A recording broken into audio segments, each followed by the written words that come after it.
a nossa região necessita da segunda pista. É uma demanda assim tão importante quanto a 470.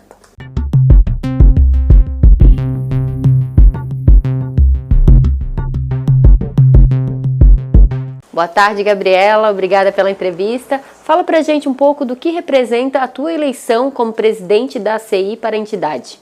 Eu entendi como uma grande oportunidade, né? Porque você estar ao lado de grandes empresários e poder realmente trabalhar pela cidade que tu ama e que tu tem o teu negócio, então é uma grande oportunidade.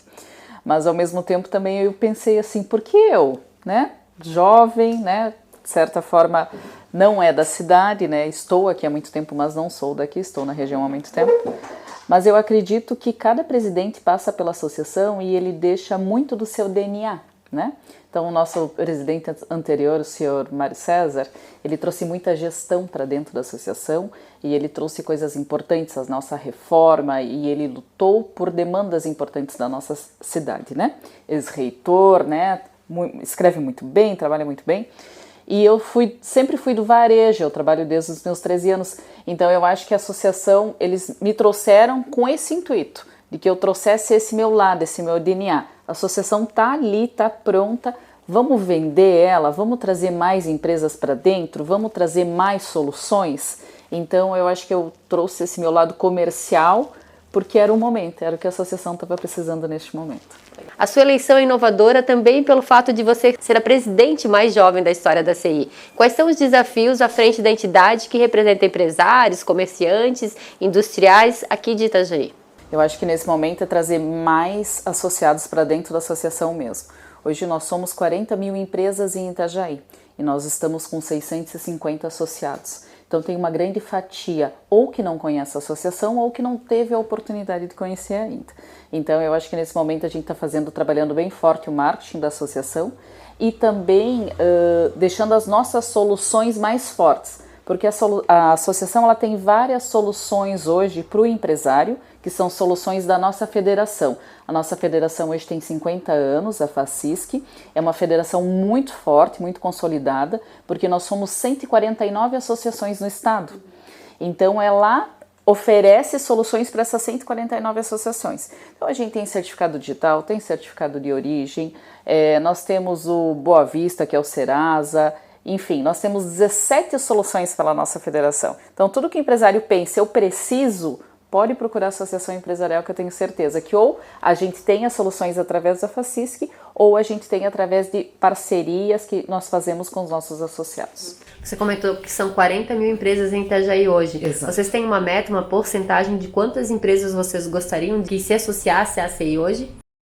Sinceramente, 100%, porque eu gostaria assim que todas fizessem parte, lógico, que a gente sempre olha ao nosso redor, né? O que nós somos e para onde a gente vai e dentro da realidade das nossas associações. Então, Joinville hoje, por exemplo, tem muito mais empresas que Itajaí e eles têm 3 mil associados, né? A CIG de Joinville, que é a nossa irmã, nossa parceira aqui.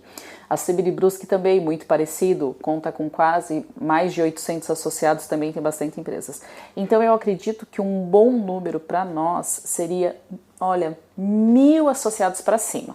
Então é isso que eu estou buscando esse ano. Então nós começamos o nosso ano com planejamento e dentro do nosso planejamento uma das metas que nós colocamos é o nosso aumento de associados, terminar o ano com 850 associados.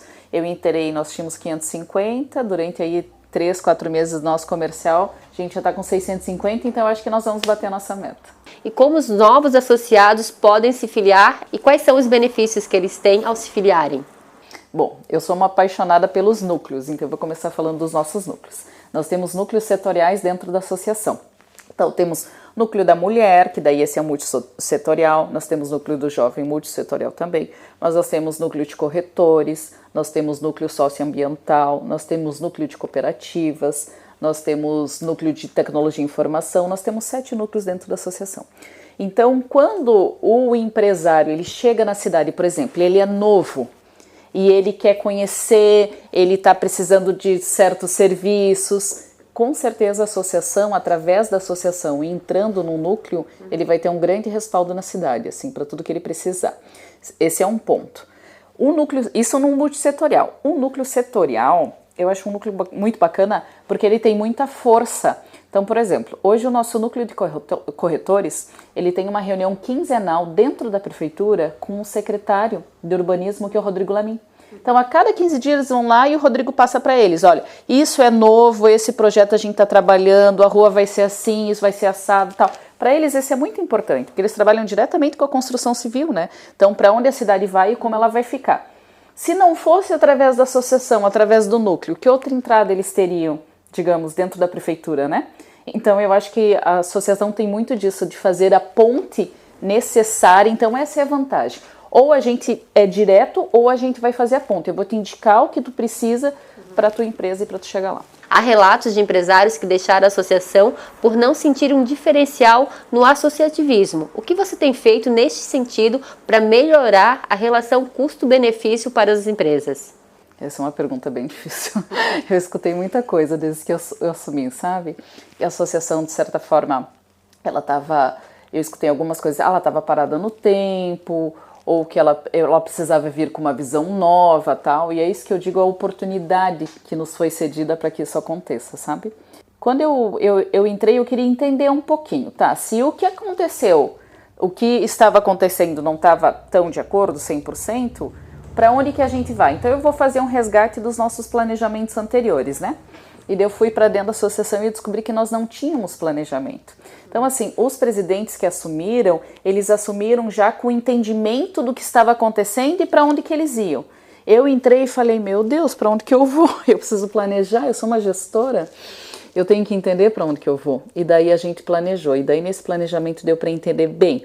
A nossa federação, a FACISC, nós temos uma consultora regional em que ela tem o diagnóstico de todas as associações da nossa regional. E eu chamei essa consultora e falei, eu preciso de ajuda, porque eu preciso entender o que está acontecendo e o que eu posso melhorar, onde é que a gente tem que avançar. E através desse diagnóstico feito pela federação, é que a gente entendeu no que a gente precisava melhorar aqui. Então, trazer mais associados para dentro da associação, com certeza, porque representatividade faz diferença.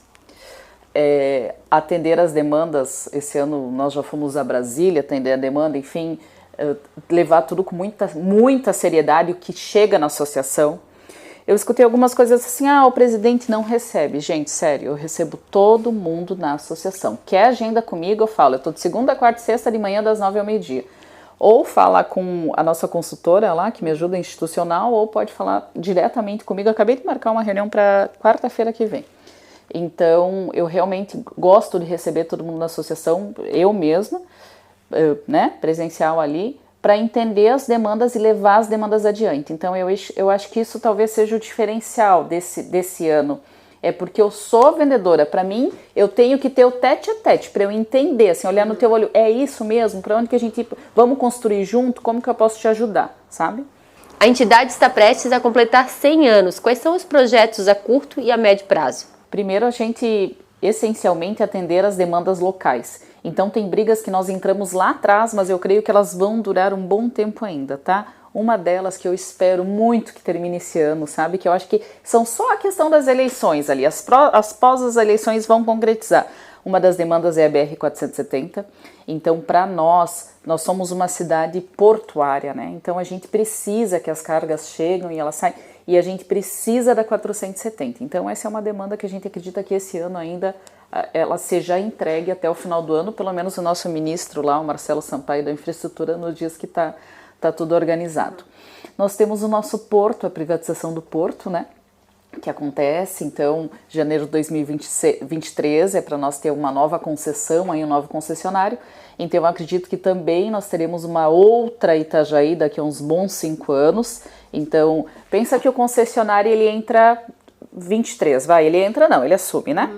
Mas daí tem toda a transição de quem está hoje, que pode ser o mesmo, né? Inclusive a gente torce para que seja uma transição muito leve, porque entre ele entrar e efetivamente trocar todos os equipamentos, descer, a gente imagina uma transição de 2 anos, tá? Porque até pedir esses equipamentos que são feitos na Alemanha, vir, instalar, em torno de 2 anos.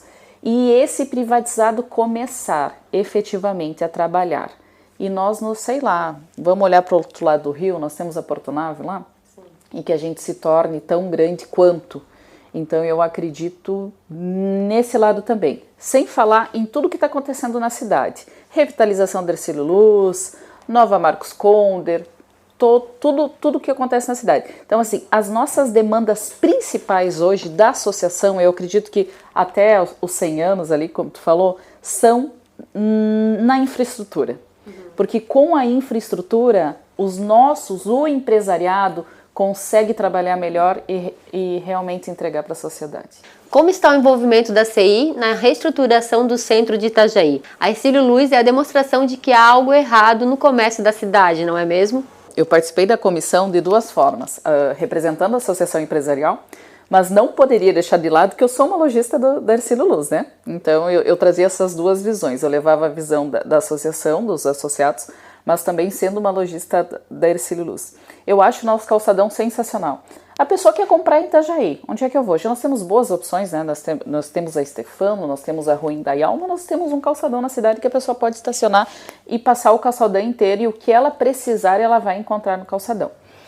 Só que ele já está antigo, aquelas pedrinhas já não é tão bacana, a gente precisa falar em acessibilidade, a gente precisa falar em espaço instagramável, a gente precisa ter mais pontos de alimentação na Hercílio Luz, a gente precisa ter melhor iluminação, porque precisa ir até mais tarde, porque se a gente realmente trabalha o calçadão como um shopping a céu aberto, então ele tem que ir além do horário, e para que isso aconteça, precisa haver uma revitalização.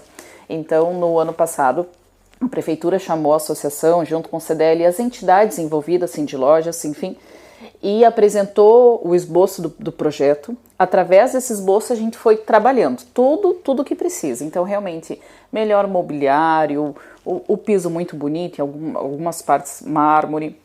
Mais ou menos como aconteceu ali na reforma da Igreja Matriz, ela vai estender e ela vai adentrar o calçadão só com melhorias, né? Porque a gente precisa de uma boa iluminação, espaço instagramável hoje não tem como fugir, todo mundo quer tirar uma foto diferente. Sabe esses locais que tem o guarda-chuva colorido e tal? Então a gente vai ter ali na Praça dos Correios, ali naquela entradinha que vai para a Praça dos Correios, ali vai ser um espaço instagramável muito bacana.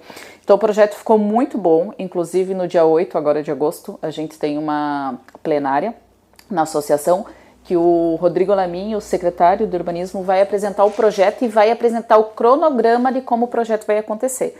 Porque ele já foi para a Anfre, ele já está todo desenhado e ele vai acontecer, para que ele começa ainda esse ano, da igrejinha para lá, da igrejinha velha para lá. Ele para em dezembro, daí por causa do Natal tal, e ano que vem ele volta. Então nós teremos uma nova Hercílio Luz e a gente está acompanhando e está cobrando o poder público, porque esse é o nosso trabalho também. Que sempre foi uma questão para os comerciantes de Hercílio Luz, que era o trânsito de veículos no calçadão, né? E foi esperado mesmo, não vai acontecer. Não vai acontecer. Isso foi uma demanda mesmo, assim, um entendimento entre os lojistas e a população. E a maioria entende que o calçadão deve permanecer calçadão sem travessia de... Porque foi um ganho para a cidade, por mais que seja um pouquinho mais complicado de entender, a gente também colocou nesse projeto que se vai continuar o calçadão, a gente precisa de mais estacionamento, que a gente precisa do estacionamento monitorado, que a gente precisa de terrenos que sirvam como estacionamento ao redor, porque não adianta a gente criar um calçadão também e depois não atender essa demanda, né? Então isso também já está no projeto, também está planejado. A ACI está buscando soluções para reverter o fato da CCR, a concessionária do aeroporto de Navegantes, não querer investir numa segunda pista. A empresa deve se manifestar definitivamente sobre essa questão agora, até o final de agosto. Quais são as expectativas de vocês sobre o assunto? A gente quer que aconteça, né? Muito. Então, assim, as associações da nossa regional aqui, a gente tem uma união, trabalha junto com o advogado, né? Então, nós rateamos, na verdade, esse advogado, para trabalhar dentro dessa ação. Eu não vou te falar exatamente em que momento nós estamos, até porque Navegantes, a Associação de Navegantes trabalha mais forte nessa. Mas as últimas informações que eu tenho é que realmente até final desse mês, até final de agosto, eles têm o Lewandowski, ele é o nosso ministro, ele falou que ele iria realmente colocar para fazer, então teria. A nossa sugestão que a gente coloca nesse documento é que Hoje, o aeroporto recebe 2 milhões de passageiros. Ele está pronto, aliás, ele está pronto para receber até 5 milhões de passageiros. Ele recebe 2 milhões de passageiros tranquilamente. Ele está pronto para receber até 5. Na licitação, tem uma cláusula de já fazer uma reforma no terminal, enfim, e esse seria em torno de 90 milhões, mais até. E a segunda pista custaria mais ou menos esse valor. Então, a nossa ideia é que, já que não vai fazer, pegue e faz a segunda pista. Por quê? Daí, enfim, primeiro o Ministério Público bate, né? A gente pede, o Ministério Público vem. Primeiro foi uma briga um pouco longa, assim. E eu peguei o resumo logo no início do ano, quando entrei na associação, até para entender o que estava acontecendo. Então, mas por que a carga não pode ser o mesmo do passageiro? Porque é diferente a carga. A carga do passageiro é uma, a gente precisa de carga paletizada, a gente precisa da carga do container. Então, esses são aviões diferentes. Se acontecer a segunda pista, começam a descer mais de 93 aeronaves diferentes que hoje não descem aqui, porque a gente não tem como receber. E a CCR vai ter esse custo inicial de fazer, mas ela vai receber isso depois muito, porque a gente sabe que hoje o passageiro, ele paga a gasolina no avião, ele não se ganha com o passageiro, se ganha com a carga.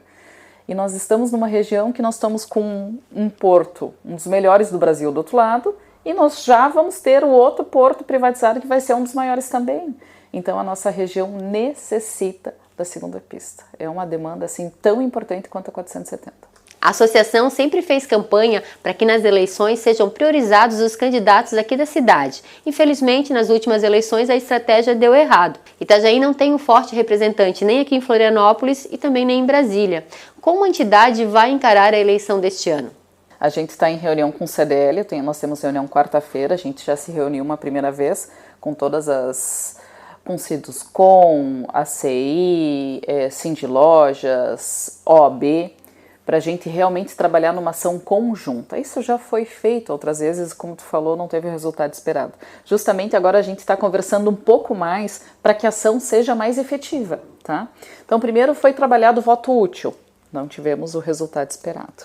Agora a gente estava pensando em um trabalho, então, de conscientização do voto, que as pessoas votassem. Só que a gente pensa, tá, vai ter a conscientização, mas daí ela é muito, né, polarizada, assim, tem muitos candidatos, como que a gente faz para que o voto fique aqui? Agora a gente está pensando em conjunto, então, numa conscientização do voto no voto útil. Então eu acho que tudo é marketing, vocês são ótimos nisso, o Diarinho é ótimo nisso. Então eu estou pensando assim, como criar frase que pegue, então a gente está nessa discussão, a agência está nos ajudando também, para que a gente consiga uma frase de efeito e para que a gente principalmente consiga essa conscientização. É muito importante, talvez as pessoas não se deem conta do quão é importante nós termos um representante.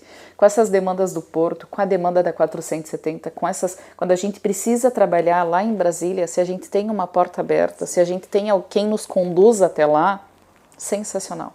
Uma reunião que a nossa federação teve com o ministro Tarcísio ainda ano passado, sobre a segunda pista do aeroporto de Navegantes, quem conseguiu para nós foi o Luciano Hang, foi o empresário, sabe, que tem uma entrada lá. Então é isso, a gente às vezes tem que fazer outro caminho porque nós não temos um representante e é um absurdo uma região tão rica como a nossa não ter um representante. É absurdo. Tem que haver a conscientização de não deixar de votar, mas nós temos muitas pessoas aqui que são de fora. E as pessoas ou não transferiram título, ou preferem ir votar na cidade, e aproveitam, né, e vão para a cidade. Mas eu gostaria que o pessoal entendesse que a nossa região vai crescer muito e que para que ela cresça a gente precisa de infraestrutura. E para infraestrutura a gente precisa de um representante lá. A gente precisa de um representante em Brasília.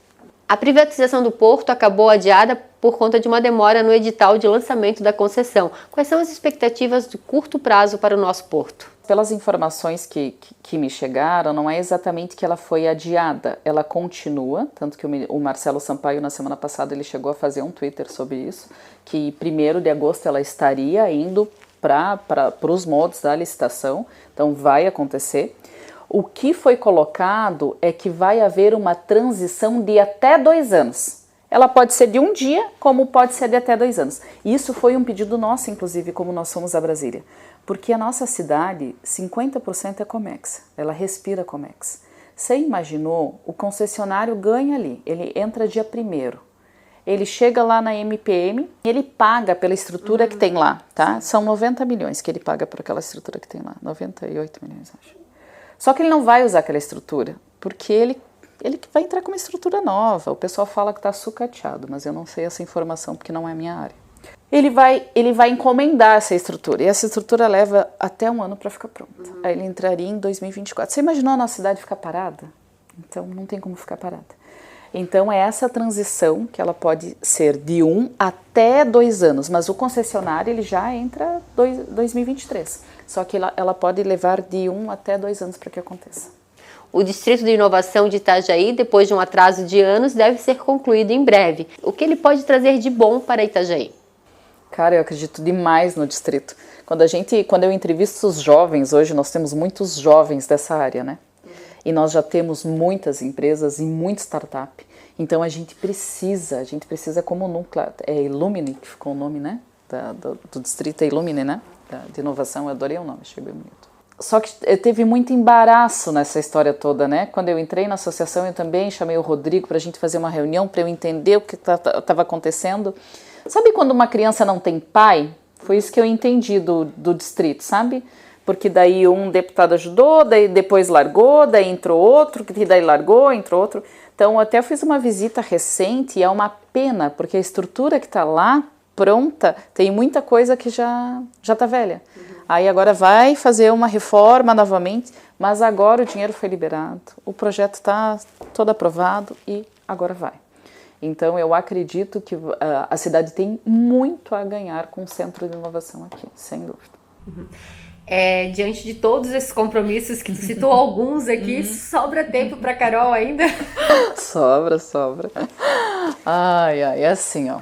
Eu comecei hoje de manhã nas lojas com café, porque a gente faz um cafezinho todo início do mês para alinhar as metas, né? Para onde que a gente vai, comemorar o que a gente fez, né? Graças a Deus comemoramos mês passado. E saber para onde que a gente vai, as promoções, enfim. O time é muito bom, eu tenho muita, assim, tem um RH um pouco mais complicadinho na hora da contratação, tem 3 fases da nossa contratação, mas daí a gente contrata um pouco mais certinho. E a partir disso, eu só contrato intraempreendedor. Eu só contrato gente que quer empreender na minha empresa, que quer entender que a empresa é dele, sabe? E daí fica um pouquinho mais fácil esse trabalho. Mas com certeza o meu marido está com uma boa parte das lojas agora e eu acabo ajudando. Mas a minha parte, que é o marketing, é o RH, com certeza está dando tempo sim de dar conta. Qual o legado que você pretende deixar na CI? Crescimento, com certeza, de mais associados. Que as pessoas conheçam mais a associação empresarial, que elas entendam o que a associação empresarial pode fazer não só pelo empresário, mas pela comunidade e pela sociedade. A gente trabalha forte, diretamente com as ONGs, com o terceiro setor, a gente acredita que é bem importante. E ser a voz do empresário em Itajaí, ser primeiro a casa do empresário em Itajaí, então tudo que ele precisar ele pode procurar a associação empresarial. E depois ser a voz do empresário. A gente precisa ser a ponte do empresário com toda a demanda que ele necessita.